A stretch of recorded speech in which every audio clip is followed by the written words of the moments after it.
Hello, everybody. We are here tonight to talk a bit about the upcoming Value Electronics 2023 TV Shootout. It's less than 2 weeks away. So we're here with John Reformato. How many of the shootouts have you been involved in? Um, since 2018. Okay.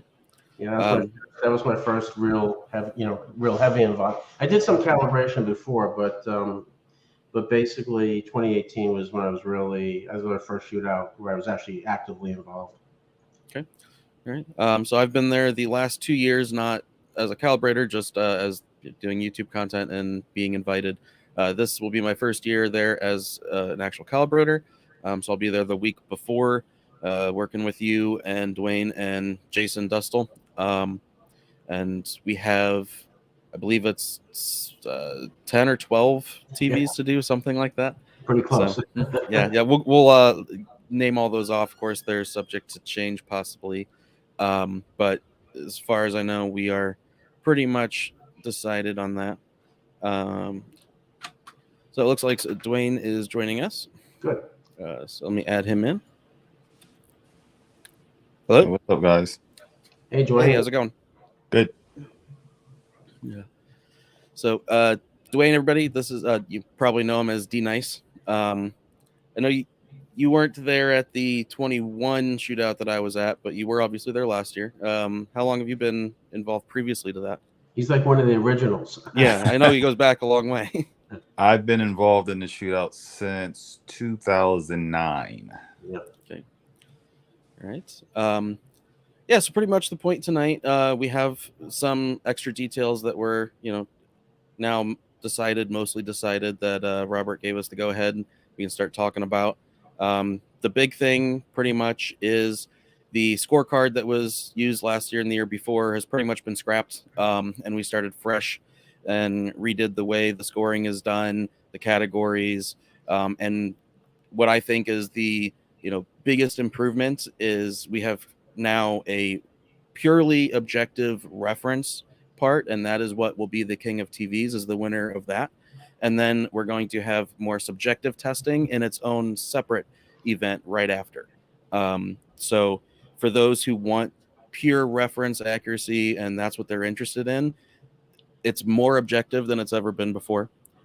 And then for those who maybe don't care so much about it being reference perfect, but they do want some accuracy, then that category is going to be putting the TVs in their most accurate out-of-the-box mode. So filmmaker, professional, whatever each TV has. And then that's also where we're going to combine, the bright room testing, which is really more of a subjective preference-based test. So that's why that's been moved there. And anything that doesn't fall within the capabilities of the reference monitor itself, the Sony HX310. So anything beyond 1,000 nits pretty much is going into that category. And the other thing you want to mention too is, you guys kind of alluded to this, we made the scorecard way simpler, right? Yes. So it's more transparent, it's simpler, and hopefully we'll get better results. Yep. So instead of like past years, it was a 10-point scale that could even be with a decimal point. We've narrowed that down to now 5. So it's 1, 2, 3, 4, 5. And that makes it a little more direct because we could have the same feeling about how a TV is performing in a certain test, but my 6 might be your 7 or your 8, So it just, depending on how people look at a 10-point scale, it's too wide. So now it's going to be 5 matches the reference perfectly, or near perfectly. 4 is extremely close, very, very good job of matching the reference. 3 is where it's starting to drift away, doesn't quite do as good as you would want it. 2 obviously is the next step down, and so on. So that will, take out some of the subjective of the actual scoring itself. Right. And then we have, I believe it's 5 categories in SDR reference testing and 5 in HDR reference testing. And I think it's about the same for the second event, the preference part.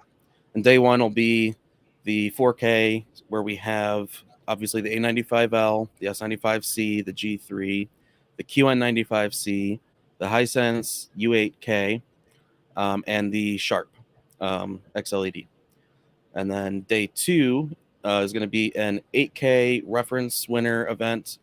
And then after that part is done, because a TV like the X95L that's only an 85 inches performs so well, a lot of people want to see that.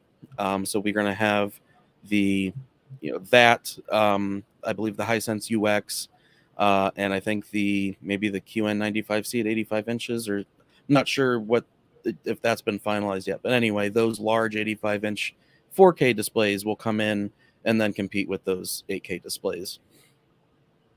And the other thing too is I think you mentioned it. Just want to make sure everybody realizes the out of the box testing or scoring is basically what we're finding. Obviously, is not everybody calibrates their TV, right?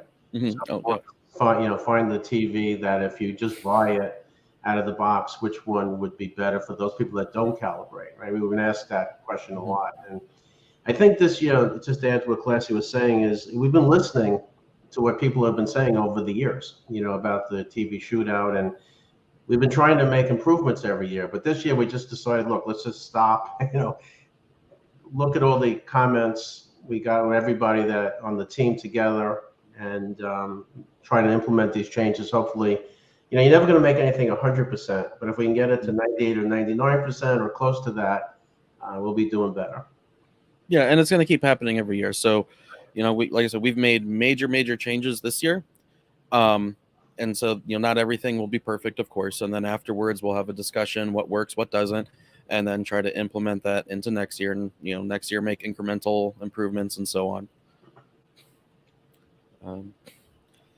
So, Dwayne, is there anything specific you want to mention about the calibration process or any of this?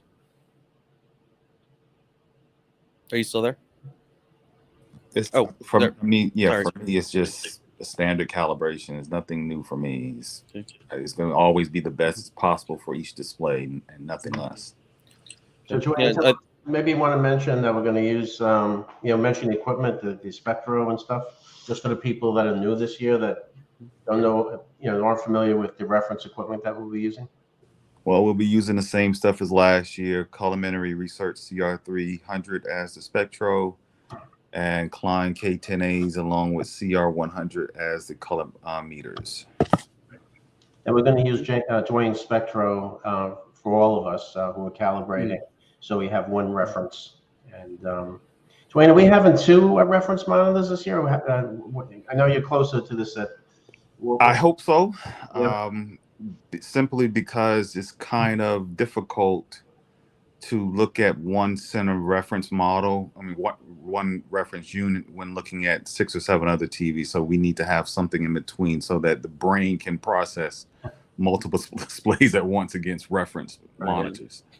Yeah, I believe right now the plan is to go ahead and stack them this year because there's going to be 6. Oh yeah, so we'll have 2. So let's say the 2 qd-oleds over here, and a reference monitor, then say the G3, the QN95C, then another reference monitor, and then the Hisense and the Sharp.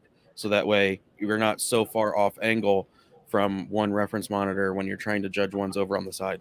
Yeah, and at any given time, you'll be able to compare 4 TVs to one reference monitor. Hey, Dwayne, there was some questions on AVS over the past couple of weeks or whatever about the reference monitor. So we're calibrating. Can you talk a little bit? Those are being calibrated to D65? Yes, they'll be calibrated to D65. Be verifying colors via special patch set. If it needs a LUT on top of it, I'll make sure it's implemented, but I don't think it will be, in all honesty. Okay. All right, good. There's a whole bunch of questions about that. So, okay, cool. Yeah. And then I know there's been other questions about with the calibration process. I mean, we're going to calibrate them like we would, but then having 4 of us there, we're going to check each other's work. So we'll put the reference near the TV or next to it, be going through content, making any tweaks together as a group, just to ensure that all TVs are evenly treated. Obviously, none of us are going to have a bias, but for the people that think that there could be one, there won't be, because we're all going to be, around each other doing each of these. Yeah, I don't ever get anyone. I don't understand why people think there's some type of bias here. Right. We're in the business. It would completely destroy us if we were biased towards any specific brand. That makes absolutely no sense. Right. Yeah, I mean, I own one of pretty much everything right now, so, or at least one. But so I think we'll be in good shape. I mean, the last couple of years, I mean, the hardest thing a lot of times is when you have the qd-oled like we did last year, and we have the OLED from LG, and you have to perceptually match everything and get that match as close as possible. That's usually the trickiest part. But again, we're going to have a team effort on that. We're going to have some women that will be there, helping us. And Dwayne has those magic eyes, right? So, well, it's not just mine. Yes, it's difficult, but when done right, and the key words are done right, they will all look the same. They may not mesh with a spectral to be the same, but visually they will look the same. That's a very key important part of what people are going to see through the live stream is we are not going to have a camera for each TV. We're going to do our best to have as many of the same cameras as possible. So FOMO's in charge of the live stream. I believe he has 2. He may have 3 Sony FX30 cameras. I have one myself. So we're going to try to separate the metamerism as much as possible for whenever the cameras would be looking at the TVs. But there's still going to be some issue with the way that a camera will portray how the TVs look going through YouTube with compression. And again, we don't have enough for each and every display. So if one looks slightly pink or slightly green or slightly blue, it's because of the camera it can only white balance to one display technology at a time. And then on top of that, the output to whoever's screen they're watching it on. So the end user also is impacted. But also, I just want to make this note: there is no guarantee at this point that the cameras will actually be pointed at the actual TVs during the actual shootout event. They may only be pointed at it at the very beginning for the introduction of who's there, and at the end when the winners are announced. So there's no guarantee. Yeah, that's an ongoing discussion currently. And the reason for that is pretty much just down to copyright. If copyright content is shown for more than whatever the cutoff is, YouTube can just shut down the stream and it's gone. And obviously the companies don't like their content being shown with, without explicit permission. Variety of things to do with copyright. And I know that's been an issue in the past. So that's something we're all working on and trying to come to an arrangement about. But let me ask you this, Classy. Even if we had I want to make sure that I understand this correctly, right? Even if we had all the cameras and everything else, we had a camera for every single TV, right? And we're able to figure out how to stream it and everything else. Going through YouTube, am I correct in understanding that there's just no way for the representation to be as you would see it live? I mean, what you're seeing live just can't be reproduced through YouTube, correct? It can't be. Go ahead. It's very, very complicated. Correct. So let me put it this way. Let's simplify it a little bit into what I do. So let's say I have 2 different TVs, one qd-oled, one Wrgb. If I only have one camera, the qd-oled is going to look red and the Wrgb is going to look blue. It's just the way that it is, even though they look the same in person. Now, if I were able to get 2 cameras, then I could, crop them together on the stream, and then they should look white balanced the same. But then you run into the issue of these cameras only have 12, 13 or so stops of dynamic range. I believe human vision is supposed to be like 21, 22, something like that. So these displays in HDR far exceed what a camera shows. So when you're watching someone stream and they have 2, 3, 4 TVs on, if one is even the slightest bit dimmer, that camera is going to amplify that difference in luminance by 2 to 3 times. So if something looks dim on a stream, it's not that it's dim. It's just that it's a little bit not as bright as the others, and then the camera will emphasize that tremendously. So that's why, again, if you have a camera for each display, then they're all going to be at different exposure levels too. Right. So then it comes to, well, to do it really right, you have to have a cameraman sitting there adjusting each and every camera, every scene, balance. You know, it's a huge balancing act. So that's why it's like it's never going to be perfect. In other words, there's no such thing as accuracy via recording a TV via camera or even via picture. Just let it go. It's not really possible. Just forget about it. Right. And that's what I was trying to bring out, Dwayne. The point is, like, every year, it's like this every year, right, that I've been involved, even when I've just been attending the shootouts. Within the first 30 minutes, somebody from the stream will say, oh, no, the TV A doesn't look right, you know, and TV B looks better and vice versa. And in real life, they can look identical. You know, it's just the way that the camera and the stream is portraying them. So you just, the stream, no matter what is streamed, right, is just there to give people an idea what's going on at the event. There's going to be commentary. There's going to be some interviews. There's going to be a whole bunch of stuff to try and get people engaged. But the main purpose of the event is to judge the TVs live, right, with the judges and come up with winners. And the stream is just really observing what's going on for those people that can't be there, you know. And that's why FOMO's intention is to have it primarily just discussion. And as the judges are getting up and moving around, and maybe they're going for a snack or whatever, they'll try and grab someone to come and give their thoughts on what's going on, something like that. So it's all about what's being said, not what you're going to really be seeing. Right. So, yeah. And then, so back to, what I was explaining earlier with the split in the way that it's done, now having the reference shootout, and I don't, are we calling it the preference shootout or the subjective test, whatever the naming is for it? But yeah, I'm going to leave that to you guys. Yeah. So it's basically, want no parts of that. Yeah, it's what a lot of the viewers wanted. So we're going to do it, but it's a combination of, like I said, bright room. So that's when we'll open up the curtains, open up the doors, let the light in. It's a combination of out of the box, again, using the most accurate, preset out of the box, whether it's filmmaker or whatever. And then it's where we can't use the reference monitor because the content exceeds it.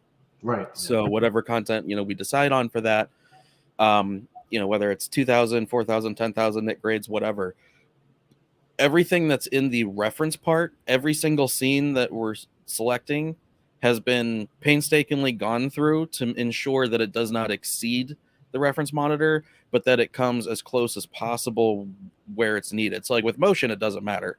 But when we're looking at the color accuracy and the brightness and whatnot, we're trying to find those scenes that just hit right around 1,000 nits peak where possible, or a high APL, that really go like to the outer edges of P3 with high luminance. And that's what at least I've been spending a lot of time doing, is going through finding as much content as possible. And David McKenzie will take all these timestamps and put them on a drive, and we may not use them all, but the more we have, the better we, the more we can pick from. I think what we decided, though, instead of doing that, I think what they're going to do is have two players, two Oppos. Mm-hmm. And the Oppo is going to be playing a USB on one, and then have Spears and Munzel loaded on the other. Right. So it'll be, we play Spears and Munzel or a pattern. So let's say we're talking, grayscale and panel uniformity, is one of the categories. So we'll use Spears and Munzel for the pattern, and then we'll probably go into like some black and white content movie or something, and then shadow detail, same thing, put up a plush pattern or a scene from Spears and Munzel, and then move into a variety of real scenes, and then the judging will be based off of that. And that's, I think, is a little bit different, right? I mean, Dwayne, years ago when I was looking at some of the TV shootouts that you were involved in early on, and some of the ones I was looking at with Joe Silver, I mean, that's what we did, right? We put test patterns up, did a little explanation what we're looking for, then showed the content, right? So I'm not sure we did that as much last year, but I think that's a good way to do it, only because everybody gets an idea of what they're looking at from the test pattern, so they can apply that to when they see the content. Yeah. You know, I guess people forget that when it comes to TVs, yes, it's displaying artwork, but at the same time, there is science behind the actual image, and the test pattern itself is an objective scientific item. What Right. you see in a test pattern can and always will be recreated in regular content that consumers use. So yes, we always in the past would have test patterns, but we can always show any anomalies or any artifacts that are shown in test patterns. We can always replicate it in regular content. Right. And Chad, I will be posting some of these questions. So like this one is on track with what we're talking about now. You know, why 2000 nit content for the preference part of it? There's not a lot of that content available. So it's not just limited to that. That's also where we're going to be bringing in an Apple TV this year and streaming low bitrate stuff. Right. So now in the future, we're going to try and figure out a way to do that as part of the reference part. But for this year, we're already making so many changes. We did want to have low bit rate, more real world streaming content as well. But that is going to be in that part of the testing. And you know, so there is going to be a variety of content in that preference part. It's not just the highest grade stuff. It's going to be a mix of things. It's just where the reference monitor will be turned off and probably wheeled away. And then it'll be judged again by these judges who are colorists and graders and directors and so on. And they already have an eye for everything. So it's going to be interesting to see when they're basing stuff off of their memory and what they see every day, you know, letting them judge and score on their preference while also still being people who look at a, you know, calibrated image all the time. Yeah, it's going to be kind of like taking it back old school to these shootouts that did not have reference monitors, and it was just the TVs and which one basically from objective patterns and, you know, referencing those patterns to content, which one performed the best. That's, I guess, what this can basically be about on the subjective side. But if the subjective side is only going to be looking at the out of the box mode or some brighten up picture mode, then that's totally brand new and unique for this year. Right. Yeah. And then the other thing too is, I don't want to change the subject, but along those lines of having different types of judging and different types of content. Like a lot of people ask on AVS, they ask about, you know, why aren't we doing gaming, right? So can you explain that, Classy? Oh yeah, sure. So in order to properly do gaming, you can't just hook up an Xbox to a splitter. Each and every TV needs to be set to a different HDR, you know, system level setting. So if there's 6 TVs plus reference monitors, you're going to need at least 7 or more Xboxes. Then you have to be able to use games that don't have dynamic weather, dynamic time of day. So you're going to be really limited there. And then you got to have either someone who can handle that many controllers at once, getting to as close as possible to the same area. But it just becomes a point where, like, input lag between all of these, they're all in the ballpark of being about the same. Whether or not they check the checkbox that you're looking for, you know, that's something you can find on your own. And how they look in game mode. Again, a lot of these displays now are exceeding the max capability of the reference monitor. The reference monitor only goes to 1,000 nits. And, you know, most of these OLEDs now are 1350. The LCDs are even higher. So you wouldn't even really be able to properly judge gaming against a reference monitor. Correct. It is you literally would have to have a gaming console for each display there to properly objectively grade something via game mode.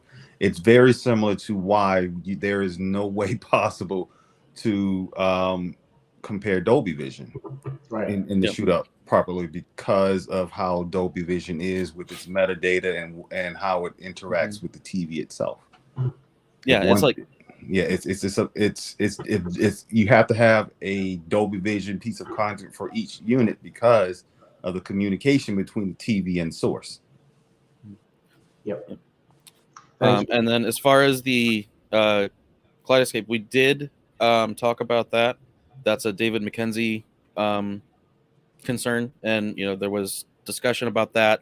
The reason the Oppo is being used is because he's going to get the discs, and he has a way of taking, you know, whatever time stamp that we find and then putting those into a USB that can play off of only the Oppo. And whereas with the Kaleidoscape, I guess however it works with trying to set up individual scenes, it would have been far more complicated. You wouldn't be able to play it back in slow motion or whatever the restrictions were. It was just decided the Oppo is a better option. Yeah, well, I can speak on Kaleidoscape, being that I work with those type of units and setups pretty much every day now. Kaleidoscape is much more of a closed, loop system than, the disk system that, I mean, at this point is really legacy. So yes, it would be nice to use Kaleidoscape, but at the same time, from what I've seen on some ISF patterns that apparently are on Kaleidoscape, I need to do some more investigation if actually the output of the Kaleidoscape is neutral. I'll just leave it at that. I've seen some things that kind of like make me say, what's going on here? I mean, it wouldn't surprise me. Every single playback device has its own problems. Apple TV has its problems. Yep. The Oppo has problems. The Panasonic has problems. There is no perfect playback device. There's discussion of a PC being used, and it's like when it comes to PC, trying to play back perfect 23976 refresh rate, with HDR and everything else, it's a huge pain. You got to have like Media Player Classic with a bunch of plugins and add-ons and stuff, and very, very few actually set up right. It also depends on your graphics card and the driver that you're using, and there's always so many little things that can make it not perfect. So speaking about the Apple TV, I know that Leslie, we're gonna use yours, right? You're gonna load it up and actually, Dwayne said he's gonna bring his, and he's already got stuff, so that's fine. That's fine. What's the question for me? Sorry to cut you off before you finish. Question for you guys though is, do you want me to bring the Gen 2 or the Gen 3 of the 4K, or both? I don't think it matters. The only difference is HDR10 Plus, which won't affect anything. So. Well, that was the question I had. Is people are going to want to know which Apple TV we bring in, right? So might as well bring the newest. Yeah. There are some minor differences between the 2 and the 3 on the 4K. So, but yeah, I mean, I think personally it should be the latest and greatest, because trying to find a prior generation, is kind of far and few. Yes, I'm aware that majority of people did not upgrade from the Gen 2 to Gen 3, but I think just using the Gen 3 is fine. Good. Yeah. Okay. Any other questions coming up? Let's see. I think there was one earlier on. This isn't about the shootout, but all good calibrators on the East Coast, hard to find someone. I'm not quite sure what PNW is. Pacific Northwest. Pacific Northwest. Okay, yeah. I mean, Jamie, depending on where you are, I do have a trip planned to visit the Pacific Northwest. As of now, I think it's just the Seattle area. However, I'm also looking possibly at Portland. So stay tuned. If you do go to Portland, you should reach out to Caleb, because I know he's been looking for someone to do some profiles for him.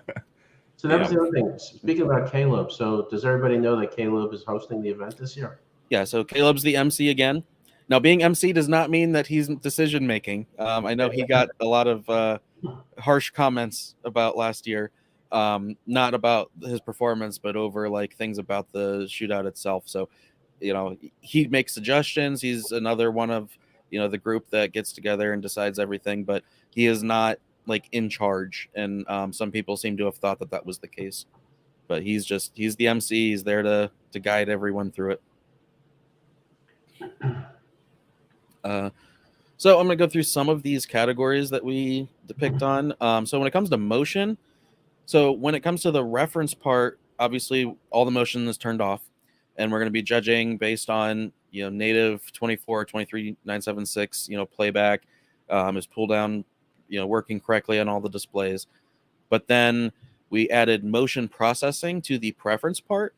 So that may be where we're doing out of the box in like filmmaker mode and whatnot, but we're still discussing this. We may put, say, interpolation on the lowest setting, just to see it, which of the displays shows the least amount of soap opera effect or something to that effect. That's something that's still in discussion, but it is interesting that we're going to have that kind of testing added, and that's not something you can judge against the reference monitor, so that's why it's in the preference part.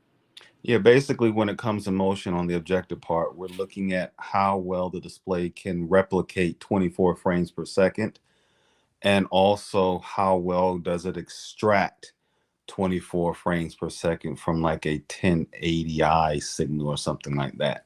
But other than that, yeah, motion interpolation is purely subjective. So yes, that will definitely be in the subjective testing realm. Mm-hmm. Yeah, and for the SDR part of the reference, we're going to be using 1080 content, so everything will be upscaled, so we'll be able to judge upscaling and resolution. And then for everything HDR, it'll all be 4K.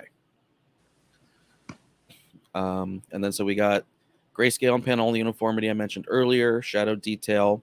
So with color accuracy, we're combining multiple ranges into color accuracy as a whole to kind of simplify the judging of it.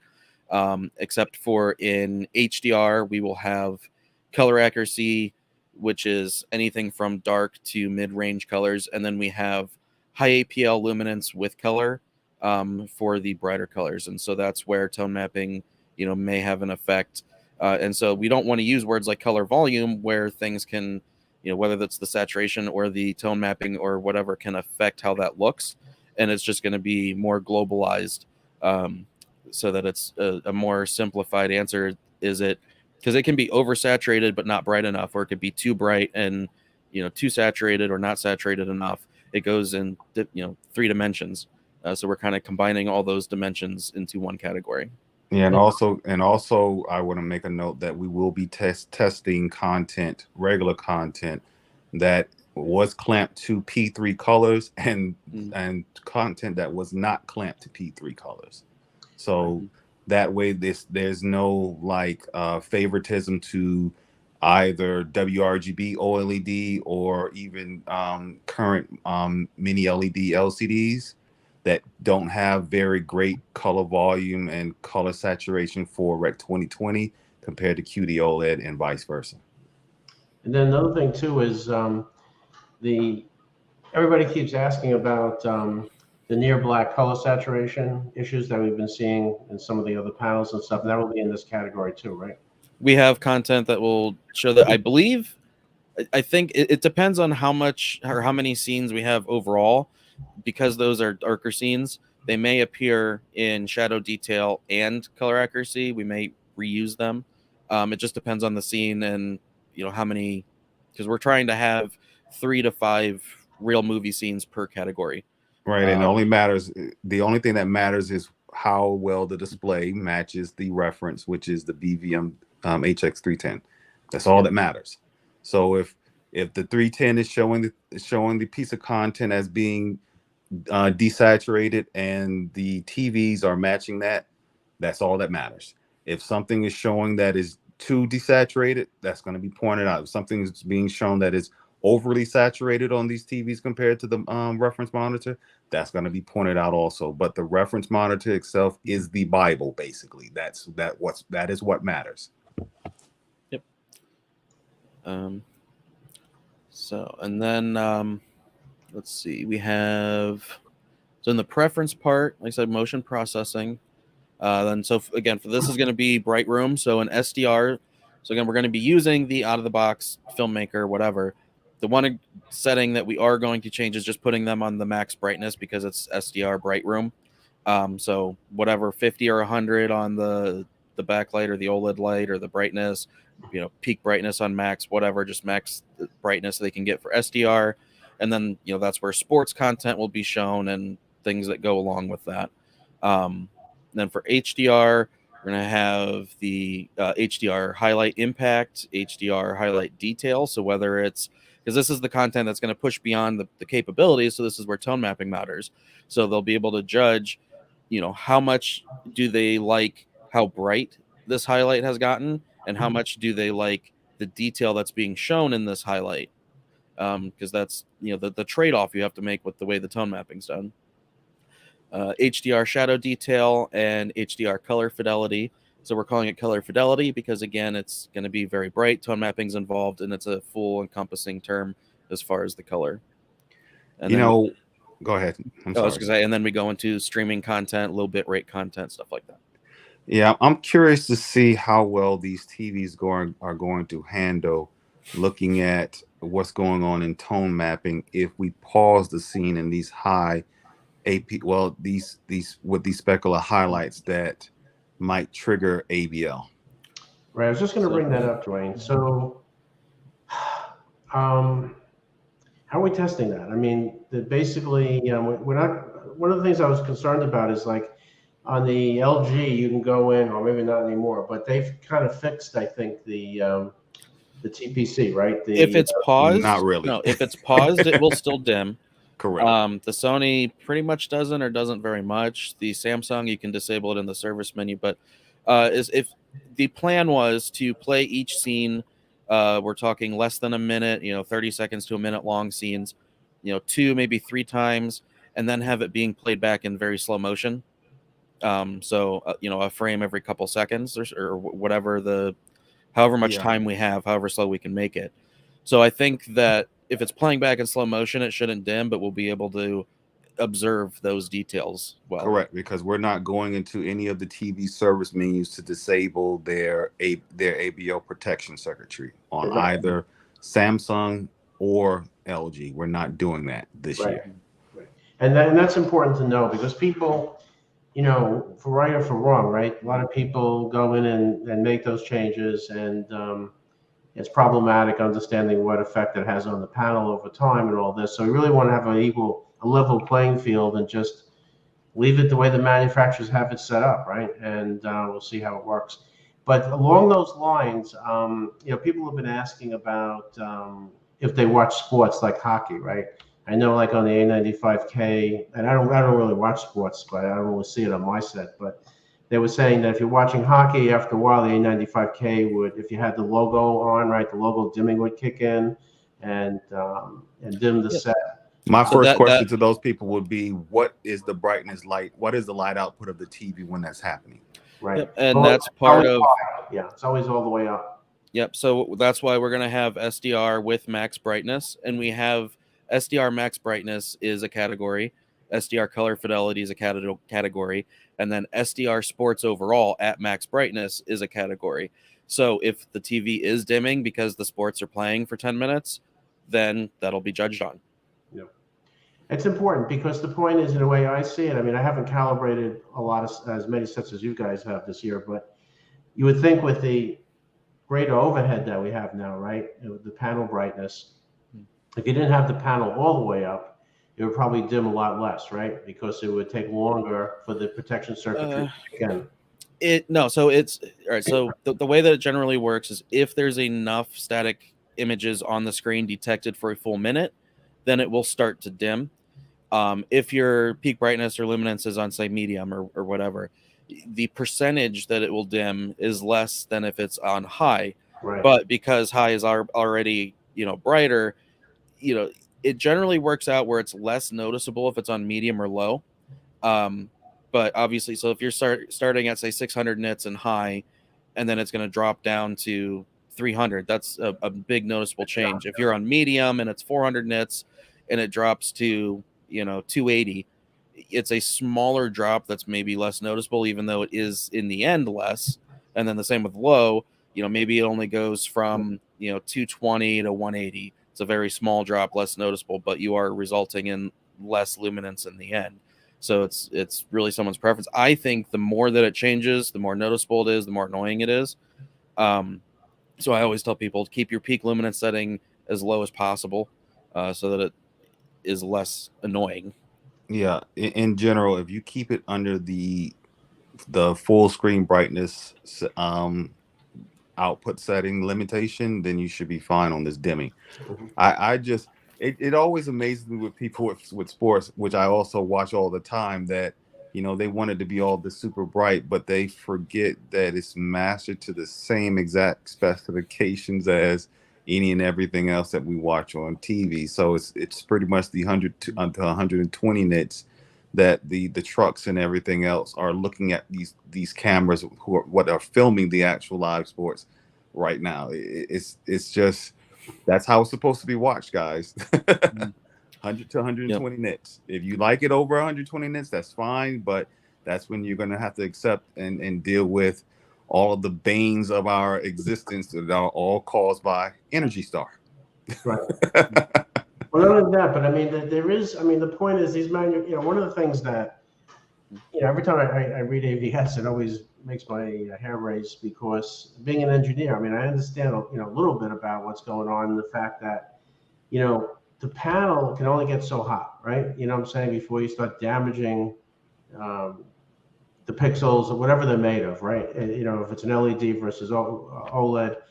The panel has limitations, period, right? And if you start taking the fail safes off, the protection off, over time, depending on how you're abusing the panel, right, you're going to damage it, right? At least the manufacturers feel so. Otherwise, they wouldn't have put these protections in to begin with, right? The majority of the protections, though, John, are not because the panel cannot dissipate heat. It can dissipate heat fine.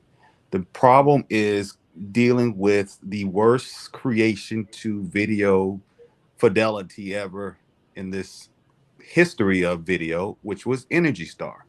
Energy Star is the main culprit of everything that we deal with today.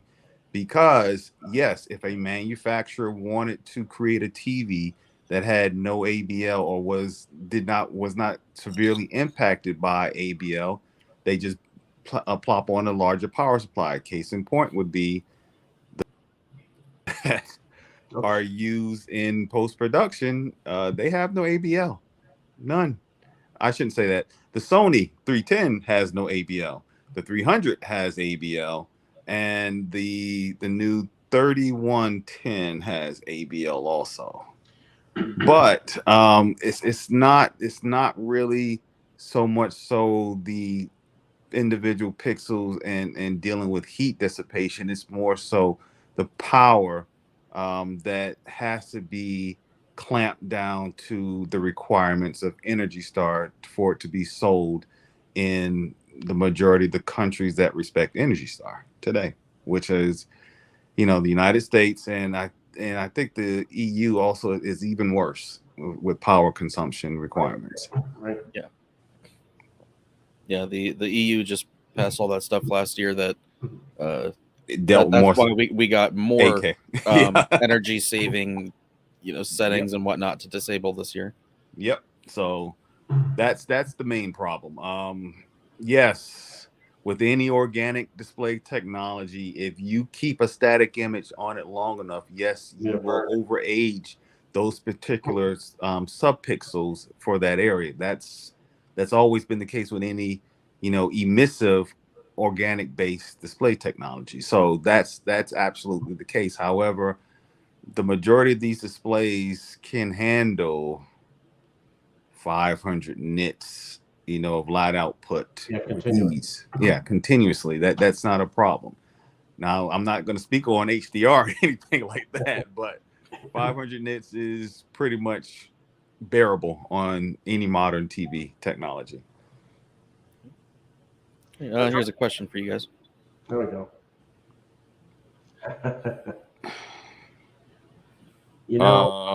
It's a hard question to answer. What has impressed? Well, are we TV or display technology? Because there's a difference.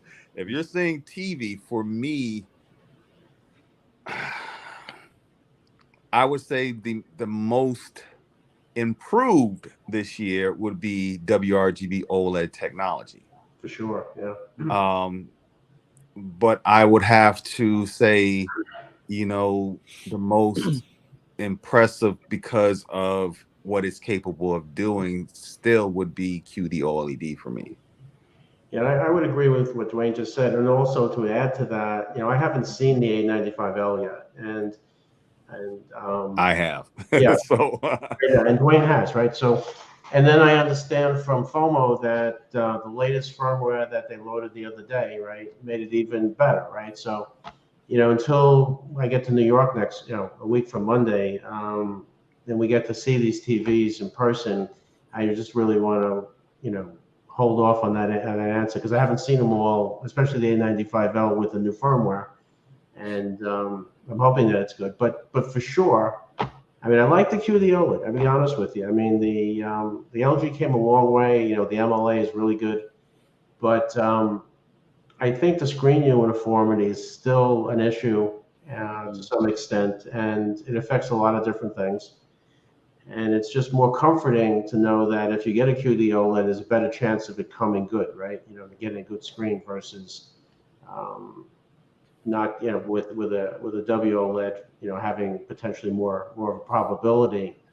It's less, it's way less now than it's ever been. But the point of the matter is that you still could have issues. Yeah, and I think the way that we have these categories now, I think the A95L, S95C, and G3 all have equal chance of winning. Right. The G3, I think, is obviously not going to do so well in that panel uniformity, especially if we're using black and white content to judge grayscale and any tinting of the panel. But in the other categories, it can make it up.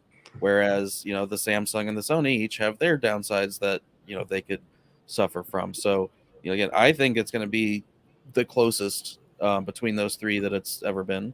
I agree to an extent. I think also when it comes to WRGB, from the ones I've seen so far, which would be Sony, Panasonic, and LG this year, the overshoot. It is, once you see it in content and you have something that does not show it, you will never forget it, and you will always be looking for it, and it is extremely annoying. So that brings up a good point, Dwayne. So, Cecily, you want to talk about which category we're going to look for that?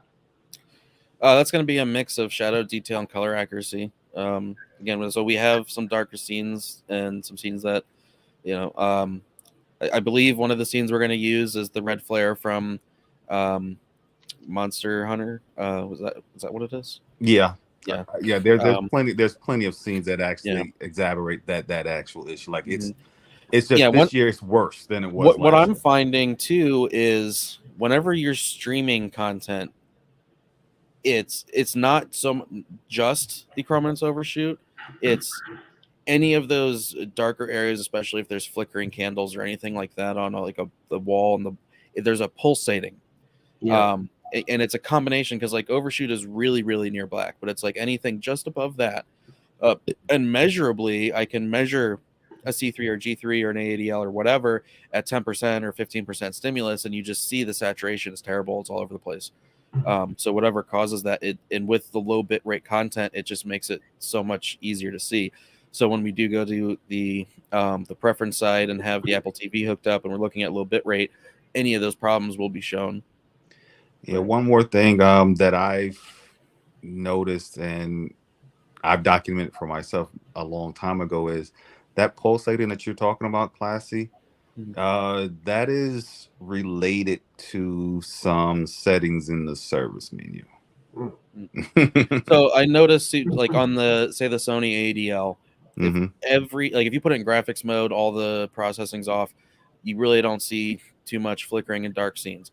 You go over to custom, even with everything off, you start seeing it. You start turning on smooth gradation or noise reduction. You see different things flickering from different settings. So all of that processing is affecting it. Yep. So fun times coming in 2 weeks. Yeah, and it's not just them. Like the S95C, S90C, like Samsung doesn't really give you control over their processing. Like they have that clarity menu, but it's very basic. And even when it's off, it's forcing stuff. So then you see that flashing and flickering, and there's nothing you can do about it. So that's one of its downsides.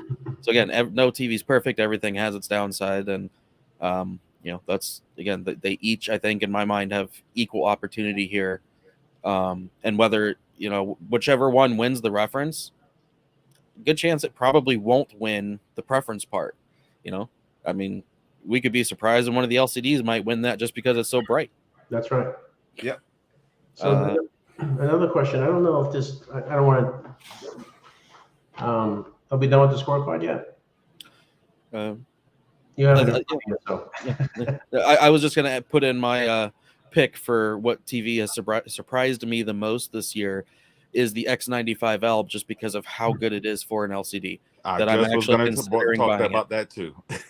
Like before the shootout, this is something I am planning during the week before. I'm gonna stay after hours, wait for it to get dark, and then put an A95L next to the X95L, and probably have a stream of that as I'm going through dark content with subtitles. And I want to see, could I live with the X95L, because I want the 85-inch size, and I think it has the best chance of any LCD to win me over. Interesting. Yeah, that X95L is, if I had that was my, that probably would be neck and neck with the most improved for this year. Like that thing, it's different. I'll just say that it is very different. Yes, I've seen, you know, the TCL and Hisense, but for what Sony can do with the limited amount of zones on that X95L with their Amazing, local right? dimming algorithm, it's just insane. And it does it without sacrificing the detail and, you know, the brightness and impact of it. Like it strikes the perfect balance, at least from when I saw it during the daytime. But that's really why I want to see it at nighttime and really stress it. You got to see it. You got to see it in a dark room. It's you will pick up on the typical local dimming, you know, LCD type, you know, flavor that happens on all of them. But the way that it is managed on that X95L, it's unique. And something that, you know, I've my eyes have been more adjusted to. A lot of people don't mention on OLEDs, because the screens, especially like the LGs, would have pure glossy screen. If there is a like really large, perfectly black area with a bright object, it's not that it obviously doesn't bloom. You can cover it up and you don't see anything. But because it's so bright, it reflects off of the glossiness of the screen, creating a, you know, glow-like effect around that bright object. Exactly. Yeah, it's also your eyes too. If you're in a dark room, well, I specifically stand like off to the side, so it's not the Uh-huh. light hitting my eyes directly, and I can still see it. But yeah, so it's there is obviously both. Like if you're especially at nighttime and you don't have bias lighting on, your eyes get fatigued. You know, then you start just seeing the streaks of light everywhere. But yeah, Right.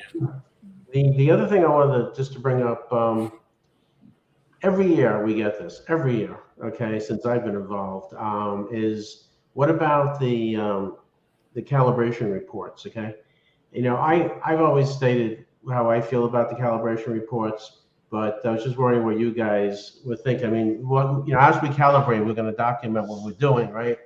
As we always do every year. But like, how valuable really are they if you think about it, right? Well, I mean, they're valuable, but at the same time, the calibration reports, at least for every shootout that I've been a part of, have always been available after the shootout.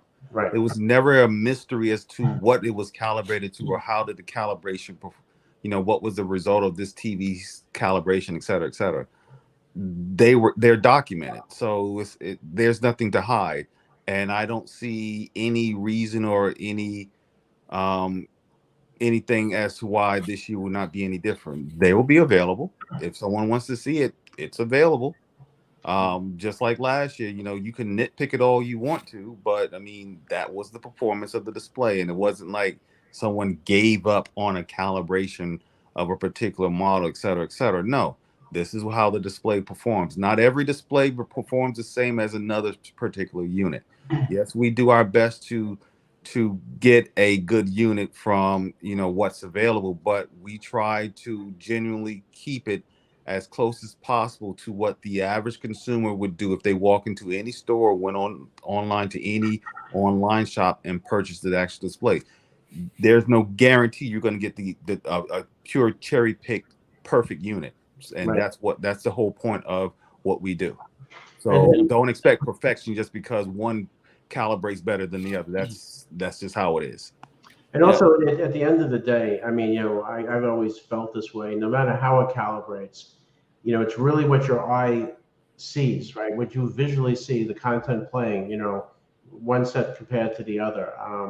But one of the things, Dwayne, that we need to talk about a second is we did talk a little bit about, if we have time before we go down to the city, that we're going to try and maybe use color space to try and do some verification scans. I mean, yeah, I plan on doing that, but again, it's all based on the time allotment for each calibration. Right. Yeah, A Yeah, lot I think we have what 4 days to do 12 or 10 or 12 TVs, something like that. yes, and to do everything at 100%, in all honesty, it is it's gonna be too tight. with that amount of days and with everything else that we all, John and I, you know, we both know that happens on any given day in that area. It's pushing it into, you know, that actually happening. But I mean, that's my goal, to basically do a 1,000-point verification, not that 1,000-point verification patch set that is on AVS. I have one that I would love, and I'm definitely giving credit to, from AVS member Black Joker. I will be using his because his is way better. Okay, And good. it's more representative of what the actual display is actually doing post calibration. Yeah. I mean, a lot of people, you know, I've always had this thought to do that, you know, and as you say, no matter how much time we allocate, it's just never enough time. You know, Right. it's the way it is. So yeah, it typically takes, for that 1,000-point to measure, it only takes like 30 minutes, but you know, 30 minutes times 12. Yeah, you have to set it up. It's also the setup and everything, right? So, but I just wanted to bring that up in case there's some diehard guys out there that were thinking about that, and I know we spoke about it a couple of years ago. So, I just Yeah, want to cover that. that's the goal, and it's also the goal of mine to 1,000-point validate the 310s that are there. Right, exactly. And then, you know, so speaking specifically of Samsung, or you know, any of the displays that don't have LUT capability, like you have to use the tools that's available that they provide you, and so a typical workflow for most would just be use what Kalman presents to you, which is going to be like, you know, 75% stimulus and SDR, 50% in HDR or whatever, and then they go through and try to get the lowest, you know, delta error that they see for the prettiest chart, but then they don't go and check, you know, because either they don't know or they, you know, whatever. But it's when you go and check other stimulus ranges, you know, brighter or darker, you see the effect that that has now made. So it's a balancing act, and you got to decide, you know, where to sacrifice, and then that can make your delta errors on a report a little bit higher because maybe that report isn't showing what you were trying to preserve or maintain in a different point. So, you know, at least with the volumetric verification, like that's a better indication of, you know, overall. But again, not every display can you control, you know, dark, mid-range, and high-end, you know, parts of the color range. So you got to decide where, at what point are you going to calibrate it so that it balances out, or what's most important. Right, and on top of that, that's a great point also, Classy. People also need to remember that calibration reports do not tell the whole story of a display's performance. That's right. The calibration report only shows you what you measured. That's it. So when it comes to the different calibration software suites out there, yes, portraits, calibration reports, the CAN one that are built into the actual program itself, they are not really detailed in what they present to the end user, and they're more geared towards those who like pretty charts. That's what they're, in all honesty, that's what they're geared for. Whereas with color space, it's more so, it gives you more color points, but at the same time, it gives you more information, but it's, even that doesn't tell you the whole story. Like none of the reports that are out there, and I confess, even mine, there's nothing that shows you the measurements from 0.5% stimuli to 5% stimuli, which when it comes to shadow detail and color accuracy in that range, that matters. Yeah. You know, and I get it. The reason why it in a lot of cases is not shown, because not all, I mean, in all honesty, the only two color meters that really can measure that with some sort of accuracy and be correct are going to be the CR100 and, you know, the Klein K10A. sorry for you ID3 Pro owners. That's not the case. Those measurements below, especially on OLEDs, are not accurate. Sorry, it's just not. I agree. And then the other thing too, Dwayne, right, is, I mean, if you think about it, right, there's millions of colors, right? And even if you're doing 10,000 or whatever you're measuring, you're getting samples in those areas, right? It's just like you're saying. So it's not 100%. You know, it's just you're getting it. You can only do the best you can.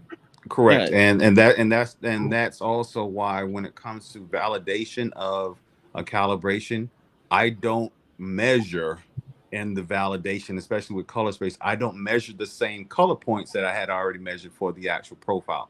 I try to measure other color points to see exactly how good the actual calibration was, especially the engine that created the actual calibration itself, how well that worked with the actual validation points. So my validation points will be different than what was actually measured, and that's the benefit of using that the other the patch set from Black Joker of AVS. Yeah, It's just better. It's just way better I than agree. what's being used out there. And the end result, as you've been talking about, is that a lot of the stuff you will be able to see in the content, right? You know, like, Oh, you'll be able to see everything in the content.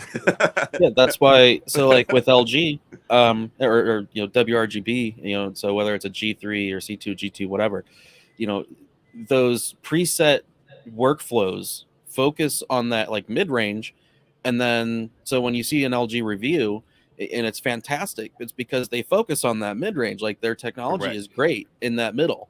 But once you go down really, really dark, then you see the saturation is terrible. And then once you go really, really bright, you see the luminance and the colors is terrible. Yep. So, you know, measurably terrible, not necessarily Visually, correct. You know, we're when I say terrible, that's where that, you know, 2-3% visually comes into play. But, you know, whereas with a, you know, a qd-oled, you know, especially an A95K, you can measure low, high, mid, whatever, and it may not be to the 10th as perfect as the LG, but it's really, really good through most of the range.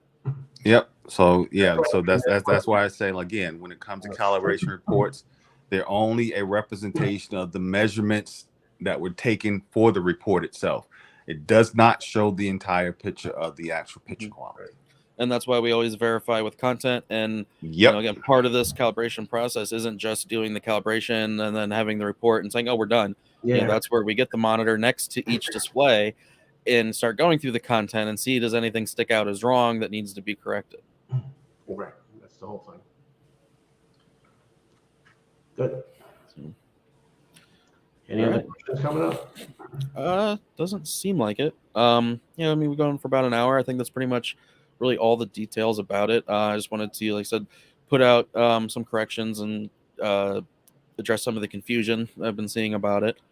You know, again, FOMO and Brian are going to be having streams leading up to it. So for the people that have been worried about, you know, vivid mode or standard mode, you know, working its way into the shootout, that's not happening. You know, that's something they're doing, you know, to have fun, you know, the days before or whatever. But at the actual shootout, it's actually, I would say, more objective and, you know, more narrowed down with the reference part. And then we're still having tests that somewhat align with what's been done before. But if there was any subjectivity to it, it's been moved into that subjective testing part now. Yeah, and that's going to really help a lot when people kind of disagree on the winner. You know, everybody has their own ideas of what really goes on, and the idea, you know, it's a lot of what we're doing this year is to be more transparent and to simplify things and to have more explanation and to take a lot of the, like you said, a lot of the subjective stuff and move it into a different set. Yeah, and try to minimize the assumptions. Again, I have to reiterate, guys, we are professionals. We are not interested in, you know, for me, I can speak for myself, and I'm pretty sure I can speak for you guys.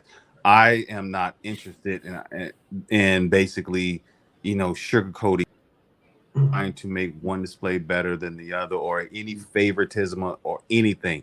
I am as objective as possible when it comes to this shootout because I know my name is associated with it. And I know that if I do anything underhanded, it will destroy me professionally. That is not something that I will ever do. I do have integrity.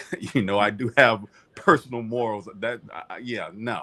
We are going to do the best we possibly can to calibrate what we have at hand. Yep. That's just it. And we don't want any of the brands to be like coming away from this hurt, but we want them to know where they do well and what they can improve on for future years so that things get better. Right. Correct. If we don't point out flaws, you won't get an improved TV. That means that there's no reason for you to upgrade next year, the year after, et cetera, et cetera. This stuff helps. And I think the manufacturers over, at least the recent years, they've been hearing, they've been listening. There's been lots of changes. I mean, some receptive more than others, but no question. I gotta say, it just, we talked about it before. LG made like a huge change this year, right? Made huge improvements, and I think they had to do that to keep up with the qd-oled, right?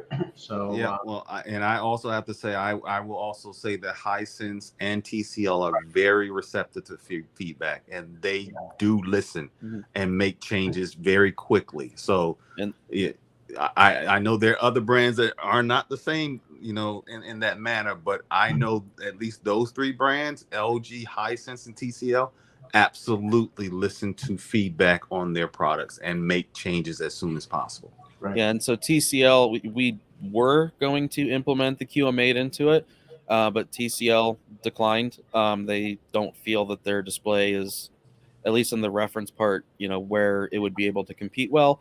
And, knowing that their calibration controls just simply don't work right now, like it would be unfair. The QM8 may be a great TV for the preference part of it, but this is something new. Maybe they didn't know that. But for the reference part, like I think we all know it wouldn't really compete well. So, them pulling out is fine. They're going to probably take that feedback and work on it. And so that next year they're going to be a part of the shootout. I totally respect that. So I have a question, a little bit off topic, being all three of us are here. So what do you think is going to happen next year? Think we're going to see 4,000 nit TVs or what? Is any of that even necessary anymore, in all honesty? Yeah, I mean, at least if you follow my reviews and what I've been saying, it's like, one, it doesn't matter what it measures on a window. So Hisense U8H is going to measure over 2,000 nits on a window, so they can say that they marketed 1,500 on the box, and everyone gives them praise for going higher than they market. But when you measure it in content, it's only 1,100. So it doesn't matter what it's measuring in a window at all. It's like we see these, whatever TVs being announced at 4,000, 5,000 nits in vivid for 1 split second on a window measurement does not mean anything in content. And that's you guys can also, if you want to do more accurate 10% window measurements, if that's all anyone has, I'm speaking of calibrators in general, you can use APL window patterns to get a better representation of stuff and set the background to be 30 to 40%. Yeah. And that'll give you more representation of what will be happening with real content. Yeah, the reason why I brought this up was half trying to be a little entertaining, but the other part was, it's like what you said, Classy, right? People just don't get this, right? Dwayne, right? They say, well, my TV can go to 1,600 nits and on a white window. Sure. Well, I mean, even if it does, what does it really matter if the content is 640 at most or whatever? For me, it's like all these premium and flagship displays have reached a point, they far exceed 99% of the content. Right. So what really matters to me when I get home and I turn on the TV and I'm watching Deadwood is how good is it going to look cleaning up the blocks in the background, and how dirty do the shadows look and whatever. So at the end of the day with this, it doesn't really matter for most people what TV wins the event. They might just look at which TV won the streaming quality low bit rate, right? What TV won the motion test, right? Yeah, processing does matter when it comes to cleaning up, unfortunately, the main sources that people use today, which is streaming. And not everything is pristine 4K, HDR10, HDR10 plus Dolby Vision. The majority of stuff is still the same good old 1080p SDR, but in a overly compressed signal chain.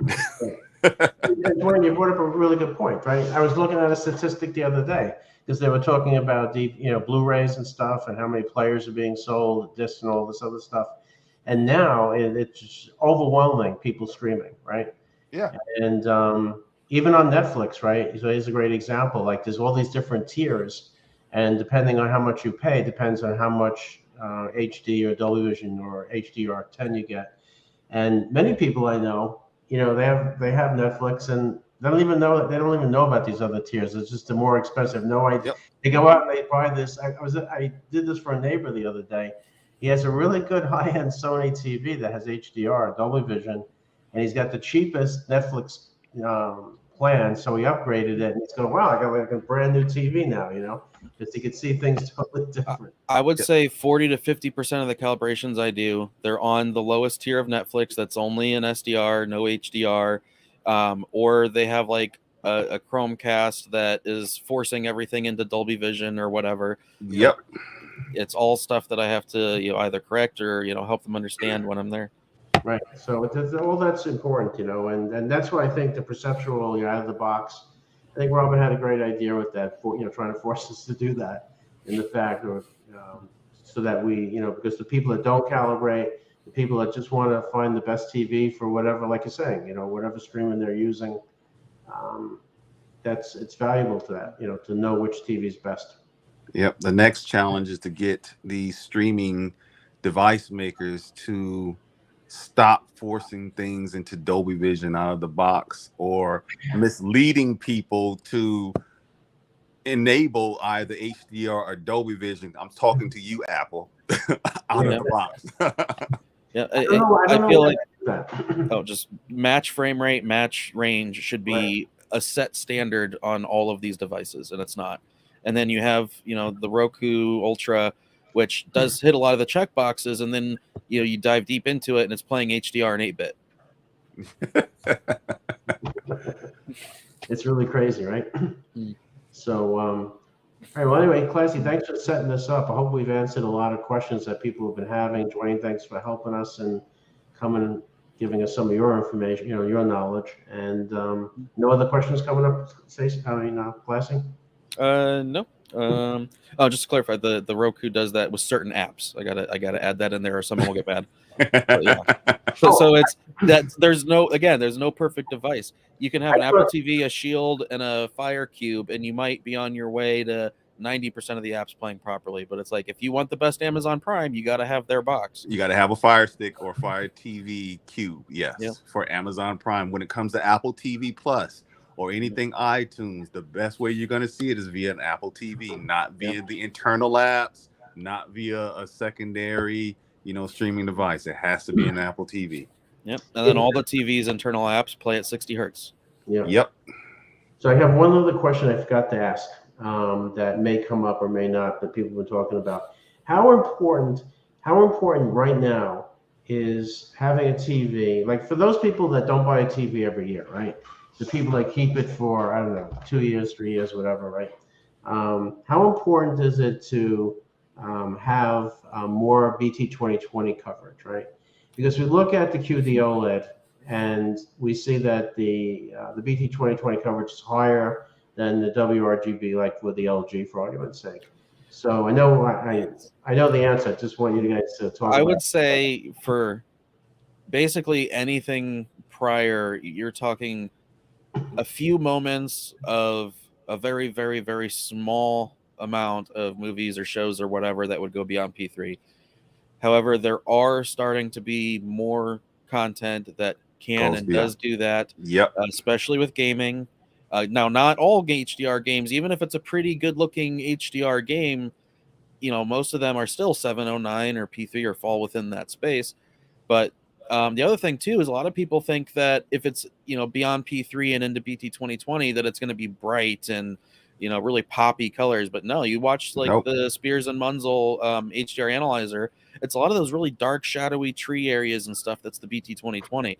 So it's not the brightness, it's the saturation. And correct. When it's dark, it's going to be hard to even tell that it's doing it. So on one hand, it's really not important. On the other hand, we don't know where the content's going and how long it's going to take. But it does seem like we are starting to get a little bit more and more here and there.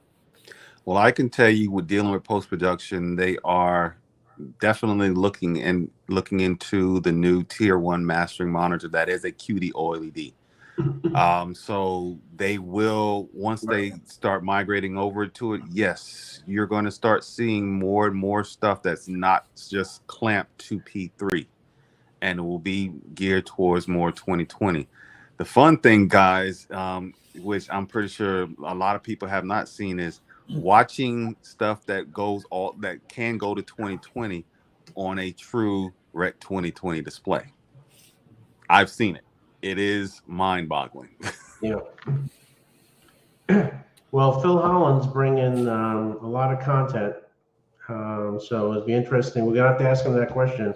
How much? Yeah. What did he master it to? What color? What? Yeah. Is he using P3 colors, or is he using, or did he clamp it to P3 colors, or did he let it go, free willy to 2020? Yeah, and that's really interesting because that's a good talking point for FOMO and Brian to do, right? With the stream, is to interview him and get some information on that, because I don't even know myself. All I know is he's bringing everything this time. So it's just really, really good. So hopefully it'll be pretty exciting with that, because there's really no 8K content, right? And as Dave McKenzie always says, when you're looking at 4K material on 8K sets, you're always seeing something that's interpolated, right? So, That is correct. yeah. It's the same thing with when 4K came out and watching everything that was 1080p, it was interpolated to 4K. It does not matter. The best thing for content is whatever the native resolution is. Right. If your display matches the native resolution of the content, there is no way for it to be better. Right. There's no way. Everything else is made up. Mm-hmm. And and as we're talking about this, another thought came into my head that I think is kind of important that people know, is that, like right now, when we've been doing FOMO's been doing a lot of testing, but even when I was at the store in April and we did a high-level calibration on the G3 and the S95C, I was kind of like really super surprised at how close these sets were. Before they started, changing settings and doing other things, when we had it in a reference mode. And the reason is, they look great. They looked almost identical. But the reason is we were looking at content that was 1,000 nits and less, right? So, I think what's going to happen is, in the reference section of the shootout, at least for the three premium sets, it's going to be really close, right? We're going to be like splitting hairs and everything we're looking at. Only if we use things that are clamped to P3. So again, when you start dealing with stuff that's not clamped to P3, it is a visual difference between the two. And I'm sorry, the LG G3 just cannot hang with stuff that's not clamped to P3 compared to a qd-oled. Right, because it has much, right. But the point is, people ask that question all the time, right? Well, how come the sets look almost identical, right? Yeah, right. Again, I'll put it to you later. Rec 709 stuff, everything should look the same. At least that's what it's supposed to, because every single display that's in the shootout is fully capable of dealing with Rec 709. Right. Same thing for P3. P3 should be dag near identical between the displays outside of the quirks of the technology and any processing anomalies between these displays.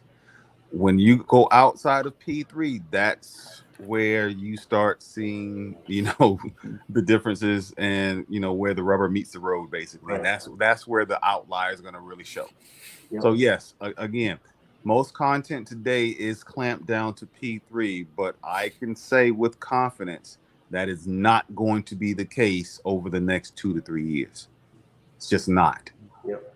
Well, hopefully, it should be natural progression, right? We should start seeing 2020 stuff. Yeah. So if someone bought, say for instance, someone bought a qd-oled today, they're pretty much safe for the next 5 years or so, unless they just have the urge to upgrade every single year. Which at this point in time, it's not really worth it in all honesty. Don't chase brightness. I should say, don't chase the brightness of a white windowed pattern. Right. That is the least thing that really matters overall when it comes to HDR content. What about all the other colors and how bright and saturated they are outside of white? Yep, and that goes to these two questions here. So A90J, ADL, they're, I would say, pretty much interchangeable. Yep. And agree. so, you know, if you wanted to upgrade an A90J, so I know EJG is one of my Size-wise. clients. It's in his bedroom, and so, you know, it depends on the content you're watching. If you're not, because I know he has, you know, a G2 and, you know, whatnot as well. So it's like if you're watching, you know, the newest blockbuster movies or, you know, whatever on the bigger G2, and then you're going in your bedroom and just watching whatever, I would say no, just keep your A90J. But if you do want something different, you know, you would have to go qd-oled. So either A95L, A95K, or S90C, and the S90C is the value option there. And the same Yes. thing for, you know, here, ADL. If you're mostly watching, you know, lower quality content and you want that stuff to look good, Yep. and if you want better motion, you go for the ADL. But if you're watching the, you know, bright blockbuster movies and you want that impact and the color and the brightness, then you go the S90C.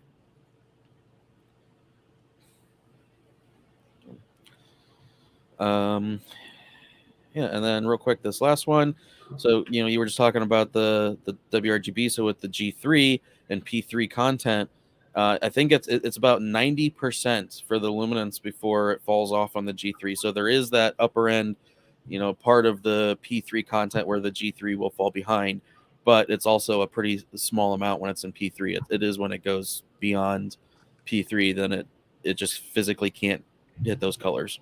Yeah, I would say in a nit perspective, oh wow, it's hard to really it's really hard to really say. Yes, the white subpixel starts diluting things at a certain nit level.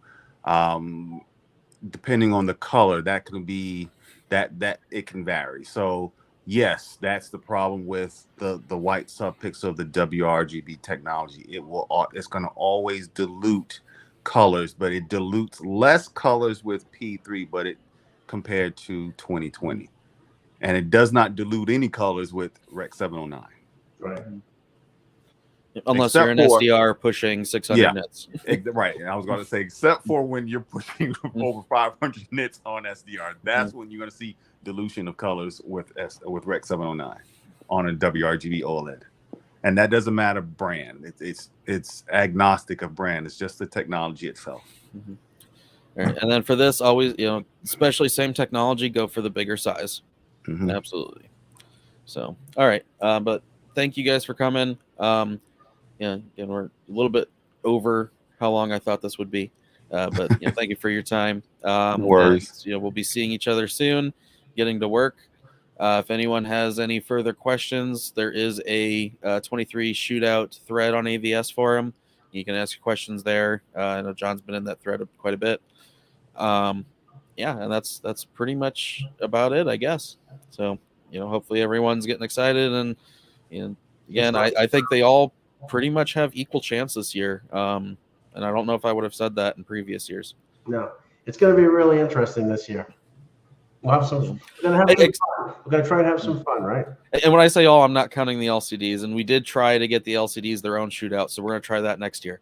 Yes, yeah. And the reason for that is simply, let's just be honest. There's currently no LCDs on the market today that are equal to an OLED. That's just the honest truth, you know. Yep. Yep. Whether or not you hate LCD or you love LCD, that's just the honest truth. It's not possible. Yep.